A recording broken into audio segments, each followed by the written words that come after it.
Good morning. Hello. This is Talking Devils, your favourite Manchester United podcast. I'm your host, Wayne Barton, joined as always by Manchester United legend Paul Parker to talk over another, I was going to say, difficult week at Manchester United. At least we've got some form of consistency in the true sense of the word. How are you doing, Paul? You all right? Yeah, I'm not bad at all, Wayne. Thank you. Not Good bad. stuff. Please like and subscribe if you're watching on YouTube. If you're watching live on YouTube or Facebook, feel free to get your questions in. If you're watching the replay, you can still feel free to comment as well, because we do check those and reply. Also, if you're listening on the audio podcast, please be sure to like and subscribe and leave a review on the platform you're listening on there as well. And yeah, check out the other podcasts we've got on the show. Obviously, Keane hosts a Wednesday show with Marcus Neumar. He also does the Friday night podcast with Phil and Lee. I was on with Dave last night talking about my new Wayne Rooney book, which I'm allowed to promote. I'll say that I'm allowed to promote. I'm promoting it myself. Teenage Kicks. It's out now everywhere. So let's get down to business. Paul, very quickly, because we've got two games to discuss, but let's quickly review the Burnley one. If only to... The one thing that struck me from Burnley was the comment from Harry Maguire afterwards. He spoke about the goal that was conceded in he said we shouldn't be conceding goals like that. And I'm like, well, there shouldn't be a we attached to that because the mistake was, I mean, look, we'll get back onto Maguire and Rashford a little bit later when we talk about the personal form, but in that situation, there's no we, is there? I mean, let's be fair about it. You've got to hold your hands up and say, look, in two occasions on this goal, I've got to hold my hands up. I was culpable. It was a bit strange to come out and say like we after a mistake like that. Well, I'm seeing a bit of that anyway. Very much. Yesterday, I was sorry, on Saturday, and I really do scrutinise players and their reaction to certain situations and certain players as well. I always look and I'm there and I think I put my hand up and say I'm a sceptic. But I look at Harry Maguire, and that just says a lot about Manchester United at the moment in time. They are individuals, they look after themselves. There's a time to be we, and there's a time to put your hand up and say I. And that was a time when it was needed. And then people might come in and join in and say, well, if I'd have done that, then you wouldn't have been caught out there. And that's how it works generally. But, when you look at it, you look at that, what he done there, you want to, at the end of it, say to Rodriguez, everyone knows he's been on a peripheral of being a good, being a really good striker, but it's something that's just hasn't been there for him to go on to maybe where he should have been. But he has got good technical ability and that know-how to cut across the front of Maguire as well, saying you've got a choice, you're going to take me out or you're going to allow me to get my shot off. And that was good work, but he should never have been there in the first place. He got mugged by the Dutch lad, the big Dutch lad. He absolutely mugged him with, as the game went on, he got more and more, better and better. And you could see how he has played, for a decent team in the German league and a very good individual footballer. But the goal was a poor goal, but he has to look at that himself. You got to accept it. If you're a defender, you take pride in your defending, the same as a striker would take pride in how many goals he scored. And that's the difference now, I think, really. There isn't many who take pride in defending. As a centre half, I'd always believe you'd be there. You'd be heading the union in defending because everything comes down on the centre of the park. So central midfield, centre forward, and you as a centre back, you're one of the focal points. You're the leader.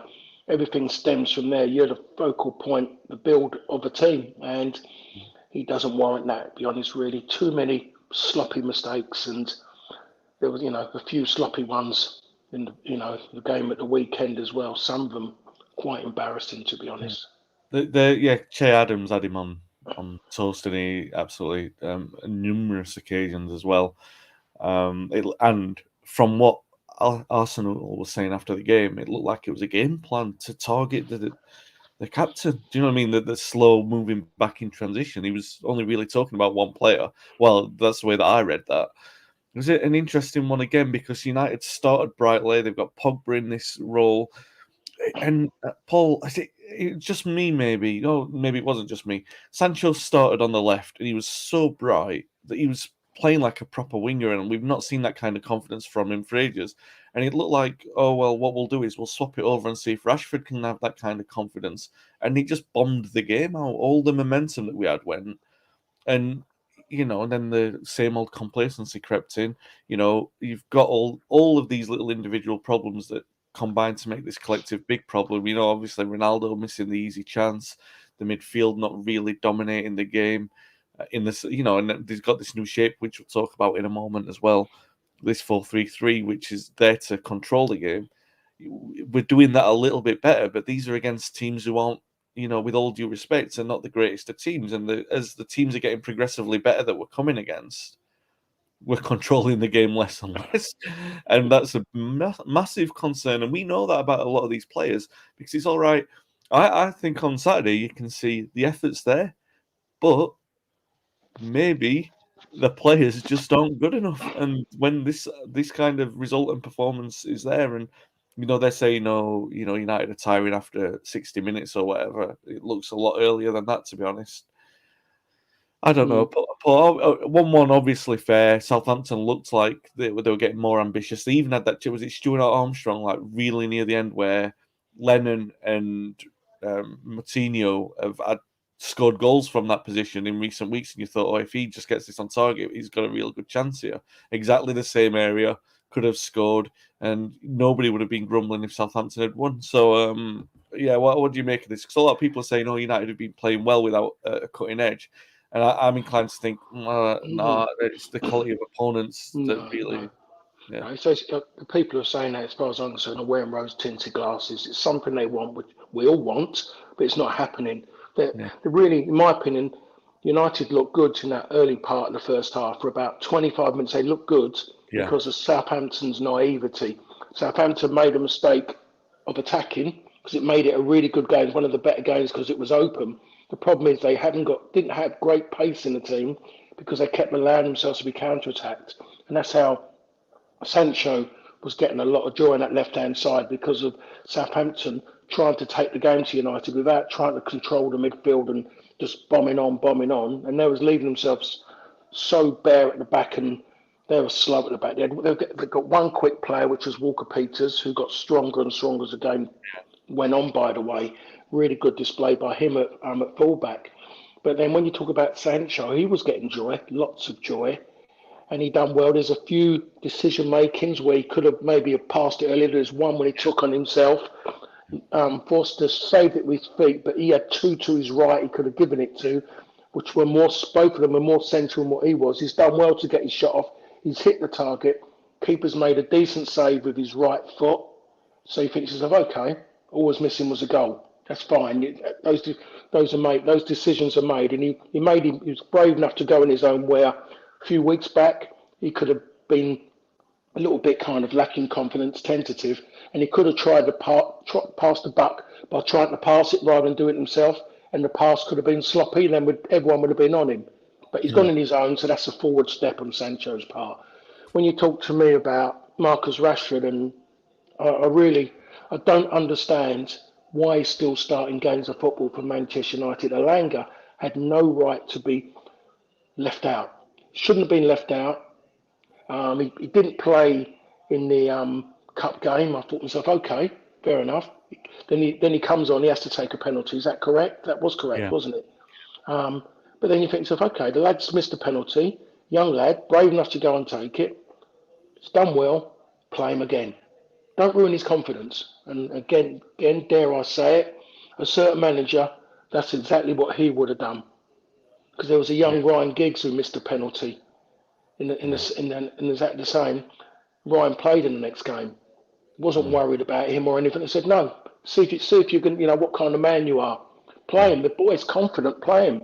And as well, he's watching two people in front of him who in previous games he's played better than, yet he's sitting on the bench. I really don't get it. I don't. And I look at Rashford and I think to myself, can't keep playing him. People keep talking about lack of confidence. Sorry, you can't use that as an excuse anymore. It's just the lad is having a bad time. There's something going on. Take him out of it. And if it's public, come out and say it, Wayne. Paul, let me ask you about this, because obviously it's concerning what's happening with Rashford. and it's been a long time that we've been talking about this. And it's concerning because we'll talk about Maguire and Rashford because obviously they look like two big problem areas. In addition to the fact that we've got an issue with fullbacks, we've got an issue in the middle of the park, but two players are really out of form at the moment, and Maguire and Rashford. While you're on Rashford, let's get to him first. Now, for me, it's a little more concerning than the Maguire one because you've got a young lad who came through the ranks and everyone loves him for who he is and what he's done and everything like that. But on the pitch, he's had this pronounced run of poor form now where people have said, first of all, that maybe he was struggling with the weight of expectation because he was carrying us. And, like Sanchez and Lukaku had gone, so he was leading the line. So maybe he was struggling with that. Then it was the back or shoulder injury that he had. Then it was the distractions off the pitch. Then there's been this season where he's kind of like had this not a free run, but he's been there in the team, and everyone can see that he's been struggling. His form's really bad. His confidence, it seems really low as well. And even when he scored those goals in recent weeks, you thought, all right, maybe this will be an ignition of something, and it doesn't seem to be because we mentioned on Saturday he was really, really poor.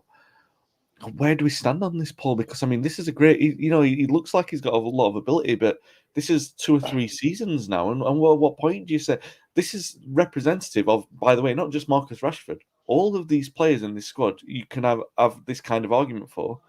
You would say maybe 2 or 3 years. You can't really say that that's a run of form. You can't keep making excuses. Maybe it's time that he moves on. If he doesn't pick up by the summer.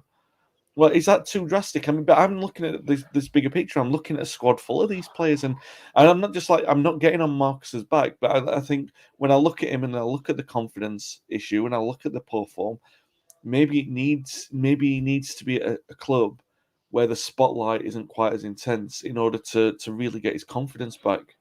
Well, he's in a position now for whatever his next move is. He's always going to be in the spotlight because it's going to be about is he going to recover what he had before, and it's not about recovering what he's had before. It's about stepping on from what he had before. Absolutely, His game hasn't evolved. He still wants to get the ball, get his head down and dribble, and he's beating people more with pace more than with skill.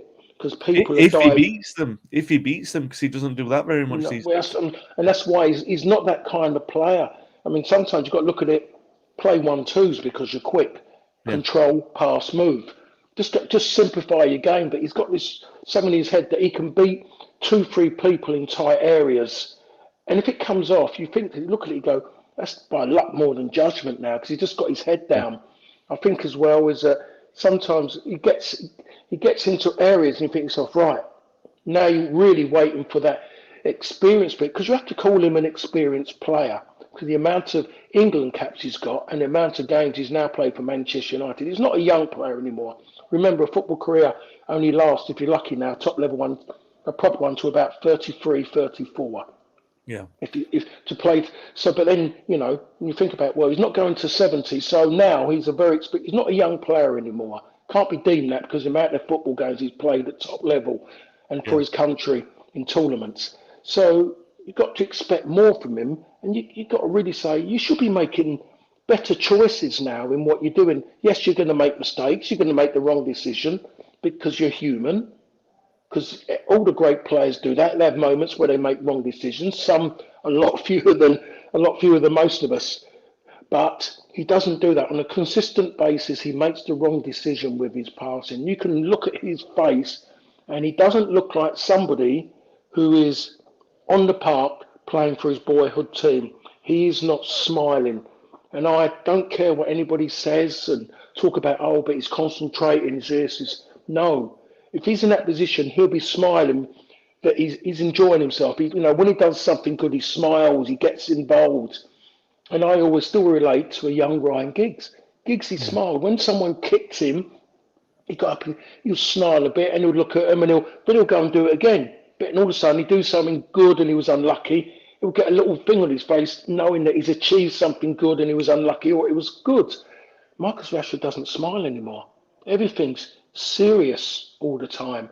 And every time I keep seeing on social media, there's always little things coming up all the time. I would say, stop doing that. Don't worry about anything else. If you're going to go on there, talk about maybe yourself, put something on there about you or talk about yourself, but make sure you're doing it, not your PR company, so people can feel it from your heart. Because I'm not seeing enough heart out there at this moment in time. I'm sure people might come out and turn that round into something and make a bigger issue of it. But I'm not seeing the Marcus Rashford who first come onto the scene and then the year after the year, that kind of hunger of going through things, that bit of, there's times now when there's contacts and you think to yourself, right, just go on, and he falls over looking for a foul. A younger person would have kept going because they wanted to score, they wanted to assist, or they put themselves in a position where they earn a foul stroke penalty. Yeah. But he's looking to take the easy way out and hoping with the use of that device in the broom cupboard at Heathrow that he's going to wangle something out of it and put the person on the pitch under pressure to ask that machine if that's a penalty or free kick. So he's got to stop. He's got to play up and just keep going and going. And just really, he's got to look at himself. And this has been said 1,000 times, I'm sure, by everybody within the stadium.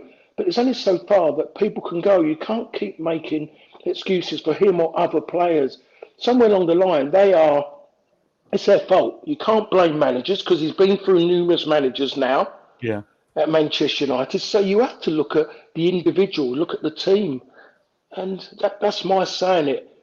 I just think the long and short of it, he's got to make up what he wants to do. Does he want to be something that I believe he grew up when he was playing all his football all over Manchester, a player for Manchester United playing in the biggest games possible for the football club to win as many medals as possible to talk about when he stops playing, or does he want to become a political statement? Does he want to spend his life always coming in on having his name used in a political agenda? So I'll tell you what, I wouldn't bother with the latter.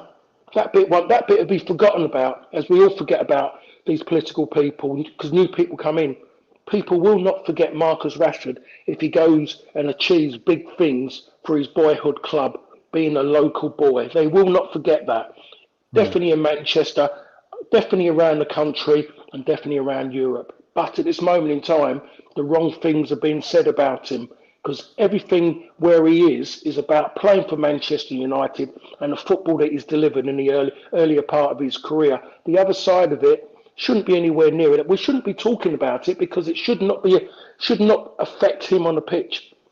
But it needs, in my opinion, the interim manager or the interim manager, what kind of person is, to come out and throw that one out there and say it. Say it to him. Has he been asked that question? Yeah, well, the thing about Rangnick is that he doesn't dodge the questions, does he? And there are a lot of things coming at him at the moment. And But he's not the manager, Wayne. He's not the manager. He's not the one. That's the thing. Doesn't matter. You can have someone who steps in, but if you know that person is not the big decision maker, and you've been around somewhere a long time, around the establishment, you're going to be longer there than him. What are you going to do? Yeah. I reckon 7 out of 10 would suddenly go, okay, yeah, all right, yeah, I'm going to be here longer. You don't worry, don't bother. I'm not going to bother doing that. That's going to be the kind of attitude. That's the problem. Unless someone's there at the helm saying bang, bang, bang, you ain't going to have it. And the ones who don't want to do it, he just goes, whoop, off you go. So it's going to be a big 3 months, 3 or 4 months for Rashford for sure, I think, in terms of his entire future. But you can say that for many other players. Another one is Harry Maguire. We got a comment from Mike Pierre, morning Mike. He says, criticism of Maguire fully justified. He has a question, how many England players who played at the Euros have had a good season? Has the tournament had a prolonged negative effect? Am I stroke clutching? I think possibly earlier in the season, but now we're in February. I think it's too late for those kind of excuses. And with Maguire in particular, Paul, one thing I will say now, like he was dropped. Everyone's saying, "Oh, he should drop Maguire." He was dropped. Remember, a few weeks ago, he was dropped, and Lindelof came in. And the reason why Lindelof was dropped out of the team again wasn't anything to do with form. It was to do with the break-in and the fact that he stayed there. So Maguire's been back in the team. Obviously, you would say that his form's not great. So you're looking at the manager to make that change again and put Lindelof and Varane back in together. I have a thing to say about Maguire with this. I would think that if you look at his form and you look at the fact he's been there for 3 years, that he's very close to being one of these players that United would be looking to move on, because he's not forming a great unit in defence at the moment. But where I am with Maguire, he's been targeted by opponent managers. They can see what they're doing. Even the average forwards in the league are bullying him, and remember Chris Wood outpacing him, for Burnley and these kind of things. And it's got to the point where these things about Maguire, and obviously opponents know him. Where I am with this, Paul. It's not going to be humiliating for me to say this, but I'm at a point where I don't want to criticise him anymore. I don't think it's fair to criticise him, because his limitations, and we all know that. So when you put him in the team, you are going to get what you always get with Harry Maguire. You're not going to make him any faster. You're not going to make his positional decisions any better. You're not going to do that. He's old enough now to not. He's fully formed. He's not going to change his ways. He is who he is, and I think it's fair to say it's not a defender who is going to feature in a United title winning side. I think that obviously there are very few players you can say that about, but in terms of Maguire, the biggest issue that we've got with Maguire is that I've also said that about Lindelof. If you remember, I've said that before about Lindelof, where I'm not going to criticise him anymore, because he's just doing what he's in the team. He's not good enough to be in a United team that's going to win the title, but he's going to still keep playing. That's where we are with Maguire, but Lindelof's better than him. And I have the same opinion about Lindelof, by the way. And don't get me wrong, his form has really kicked on, and maybe you look at the other defenders and say, well, they were contributing to Lindelof not playing well. But that's a damning indictment, isn't it? That Lindelof is in front of Maguire now, and that you're looking at someone, even within the sort of realms of defenders who aren't good enough, you've got like 2 or 3 down in there. Well, we know Lindelof's not good enough, but at least he's better than Maguire. This isn't the kind of thing. It's not quite an emergency yet, but you can't. There's going to be a situation here, Paul, isn't there? There's got to be where Maguire's probably going to get moved on at the end of the season. It's not doing him any favours to be playing. No, it's not doing him any favours, and you got to look at the person in charge at this moment in time about his decision making. Yeah. Lindelof, I've been critical of Lindelof, but in theory, the pressure it was put onto Lindelof because Lindelof was next to an £80 million centre half. So any problems was put on the fact of the person who was cheaper. The one who was always the one who was willing to go in there and try to do things, put themselves in a position where it was affecting his game. But he kept fighting and going on and on and on, still doing his best. And that's the one who everyone's looking at now and going, hold on a minute, we've made a little bit of a mistake here. We've been looking at the wrong person. And I think that's the way it's come about, because I'm no different to you, Wayne. I was looking at him on that side of it. But I've always had my concerns about Maguire, because it was a price. And I looked at it and all I thought about, Leicester City have got an incredible deal. They've got a Johnny Evans and they've got rid of Harry Maguire for £80 million. They picked that lad up from a side that was relegated, didn't they? From Hull City. And you looked at Hull, and I saw this, and he was good to watch when he was at Hull. All the dribbling from the back, I thought that was great. That's how I looked at it. But when Leicester took him, I kind of went, what? I went, okay. And then when he was talked about, I'm telling people there's no way that he's going to play for Manchester. No way will United sign him. But it was to the point of when United had lost their direction, so that everyone who has played for United, I think, maybe is saying no different to me, were kind of, in a way, shocked, but kind of thought, well, you looked at the club and you thought to yourself, yeah, it's likely to make decisions like that. Because, again, it was 80 million. Was it a key PR point for them to beat what Liverpool played for Van Dijk? Because it wasn't about ability, by the way, definitely. But when I look at Lindelof now, and he's only out the side because of what happened to him something happened off the field, he must be sitting there spitting feathers now. And just by the way he is when he played, you say, yeah, he's mostly sitting there and he's mostly quite angry at the moment. If I'm Phil Jones, I'm just as angry as well, because I'll be saying to myself, I've been at a long time. I've come in, I've done well in one game. Okay, I can't expect to suddenly come in after such a long time out away from it. But I expect a little sniff and a little something to try and give me a chance to build myself back into somewhere, into a team and a club which he loves, because there's no doubt he loves the club. You know, he's been there too long not to, and he's had many times he could shout and scream, and then maybe he could have just gone out and then let him out the back door quietly. But he still wants to be there. He's done well and so now he needs that next bit, and maybe in the very latter part of his career to go out there and just maybe try and lead a back line, because his performance in that game he played was fantastic. But he needed that game quite soon after, just to get himself, because that first one was all about adrenaline and everything, emotions. Yeah.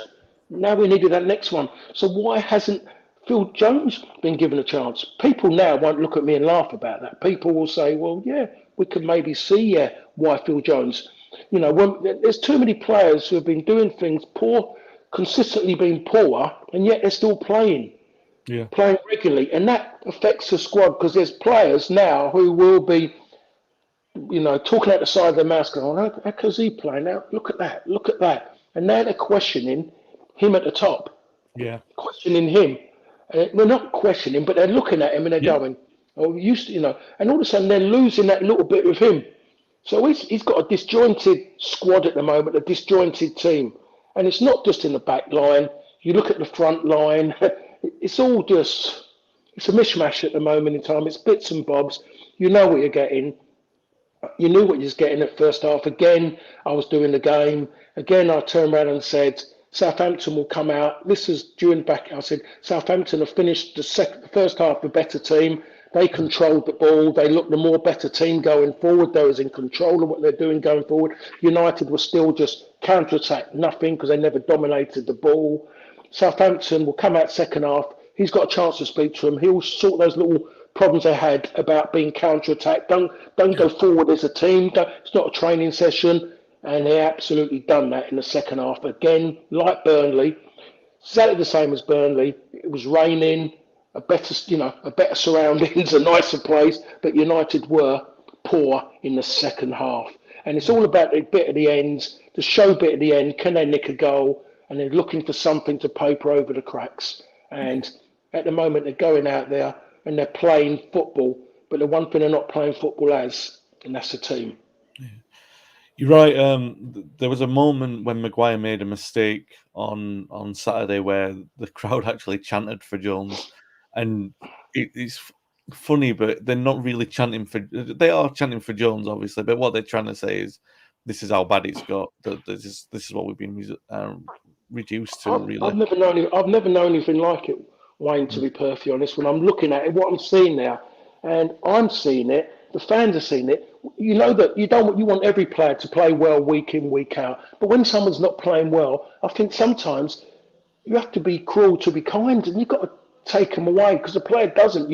Some players, and I'm looking at Marcus Rashford, and I don't know if it would bother him that much if he was taken away from it. I look at Harry Maguire at the moment, and the first thing he could have done, the manager, the coach, or whoever is the leader of the pack, is he had a chance to take away the armband from him. And give it to someone else. And he should have given it. The ideal person to give it to would have been David De Gea, because he's the one who's been playing well, the one who's going to be playing consistently, because we know that Ronaldo is not going to be playing regularly up front every single game. Yeah. You look at Fernandes. For me, I thought Fernandes was going to be the one when he arrived, and what he was doing, you thought he's the one, the way he was. But he's not right for captain because of his tantrums, the way he behaves. Yeah. You know, everything about him is that you don't want your kid copying him by his behaviour. When he's got the ball at his feet and he's in a mindset, as a footballer, you want your boy to do some of the things he does. But his behaviour as a player is absolutely shocking. If he was my son and he behaved like that on the pitch, I would say to the coach, take him off. I want a word with him, because he's an embarrassment. Embarrassment. Quickly, Brighton. They're coming up tomorrow. Opponents over the last few weeks have been getting progressively tougher to beat. You know, Middlesbrough, Burnley, Southampton. You know, and everyone's been saying, this good control of games and this midfield shape and everything like that. But Brighton are a very good footballing team, Paul. They're not going to be afraid of taking possession at Old Trafford. It's going to be a sterner test than what Saturday was, a sterner test than what last Tuesday was. United really need to put in a performance, don't they? They have to. They have to. I mean, I'm going to state the obvious here. They have to start well, and they have to finish well. In other words, they have to give 100% in commitment, and they have to give 100% in performance as well. Otherwise, if they're lucky, they'll get a draw. Simple as that. Because these are far better in all areas, far better defensively, far better in midfield than Manchester United, far better, because they dominate the ball. Absolutely dominate the ball. That's what they do. And the weakness for them is they don't really score enough goals. They create, but they don't score enough. But they scored 2 at the weekend. They controlled Watford throughout the game. They didn't succumb to Watford as what Manchester United did. So they're tougher as well. And they bring on Basuma from the bench. Basuma comes on from the bench, him and another, and I forgot who it was, but it's one of their key players. They come off the bench. So that tells you where Brighton are at this moment in time. For me, Basuma is somebody who Manchester United should have looked at. But Basuma doesn't sell shirts at this moment in time. You need him to perform in a United shirt, and then he would start. At the moment it seems like it's just get names in, just get things so we can sell shirts rather than get players in who are going to make a difference. If not straight away, but in the bigger picture. So Alex didn't sign players for now. He was always thinking that next bit.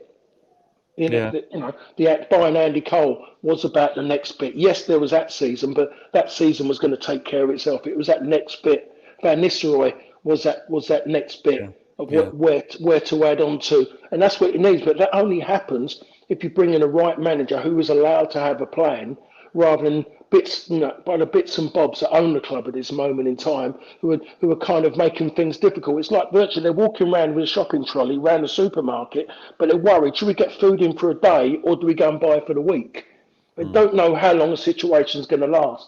And they need to be able, someone needs a chance to build.